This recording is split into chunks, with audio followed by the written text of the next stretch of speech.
मंद्रुप येथील भ्रष्टाचार निर्मूलन संघर्ष समितीचे कार्यकर्ते अनमोल केवटे खून प्रकरणी लातूर पोलिसांनी 2 जणांना ताब्यात घेतले असून शुभम पतंगे आणि वैभव स्वामी यांना अटक करण्यात आली असून मुख्य आरोपी विष्णू मामडगे व त्याचा साथीदार मंथन मामडगे यांचा शोध घेण्यासाठी लातूर पोलिसांची 5 पथके रवाना झाली आहेत।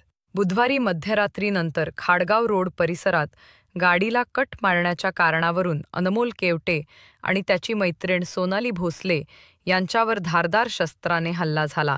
यात अनमोलचा जागीच मृत्यू झाला तर सोनालीवर उपचार सुरू आहेत।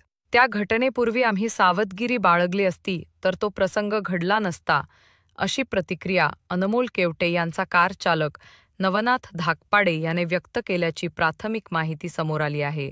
या घटनेची नवनाथ धाकपाडे यांनीच लातूरच्या शिवाजीनगर पोलीस ठाण्यात फिर्याद दिली आहे। घटनेच्या वेळी अनमोलचा कार चालक नवनाथ धाकपाडे सोबत होता। त्याने सांगितले की कट मारल्यावर परिस्थिती चिघळू नये म्हणून स्वतःने कार मागे घ्यायची सूचना केली होती, मात्र अनमोलने ते न ऐकता समोरच्यांशी वाद घातला। पुढे जीप कारच्या आडवी लावण्यात आली आणि आरोपींनी अनमोलवर प्राणघातक वार केले। त्यानंतर सोनालीलाही जखमी करण्यात आले। धाकपाडे यांनीच लातूरच्या शिवाजीनगर पोलीस ठाण्यात फिर्याद दाखल केली। या प्रकरणात 4 जण सहभागी असल्याचे पोलीस तपासात स्पष्ट झाले। आरोपी विष्णू मामडगे व त्याचा चुलत भाऊ मंथन मामडगे हे दोघे फरार असून त्यांचा शोध सुरू आहे। गुन्हे शाखा आणि शिवाजीनगर पोलीस ठाण्याच्या 2 पथकांना तपासाची जबाबदारी सोपवण्यात आली आहे। मुख्य आरोपी विष्णू मामडगे हा गुन्हेगारी प्रवृत्तीचा असून त्याच्यावर आधीपासून काही गुन्हे दाखल आहेत। शुभम पतंगे आणि वैभव स्वामी यांना पोलिसांनी अटक केली आहे। मृत अनमोल केवटे हा राष्ट्रवादी काँग्रेस दरस शरद पवार गट कार्यकर्ता असल्याचा दावा करत असे।